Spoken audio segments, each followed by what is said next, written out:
Dictionnaire de la sagesse antique. A comme apprendre. L'enseignement demande des dispositions naturelles et de l'exercice, et c'est dès le jeune âge qu'il faut commencer à apprendre. Protagoras, Grand Traité.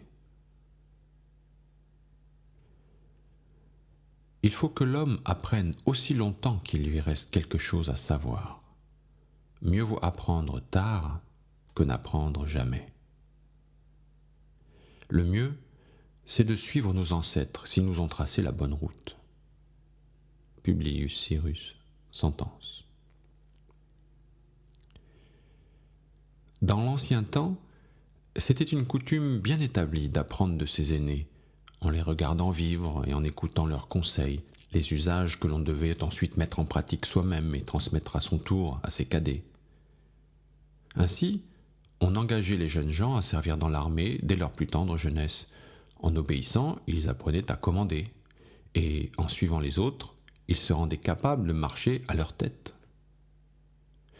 De là vient que ceux qui songeaient à s'élever dans les charges publiques demeuraient debout à la porte du Sénat, obligés d'être spectateurs avant d'être acteurs dans le conseil public.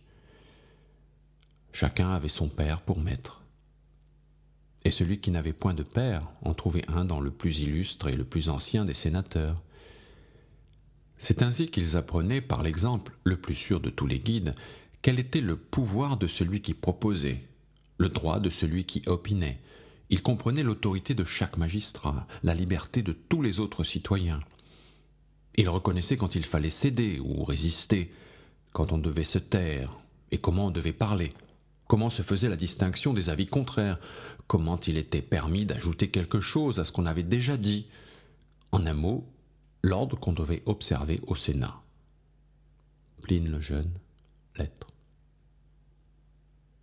Assis sur un grand arbre, au bord d'une rivière, un singe vit arriver des hommes qui venaient pêcher. Tandis qu'il observe avec soin tous leurs gestes, les pêcheurs jettent leurs filets dans le courant, puis s'en vont déjeuner. Aussitôt, notre singe descend de son arbre, bien décidé à les imiter, car c'est précisément l'instinct d'imitation, à ce qu'on dit, qui caractérise cet animal. Mais à peine eut-il touché au filet que le singe s'empêtra dedans, si bien qu'il faillit se noyer. « Bien fait pour moi, se dit-il alors. Pourquoi donc me suis-je mis en tête de pêcher sans avoir jamais appris ?» Cette fable montre que si on ne connaît rien à une affaire, non seulement on n'y gagne rien, mais encore on risque de s'attirer des ennuis. Ésope, fable, le singe et les pêcheurs.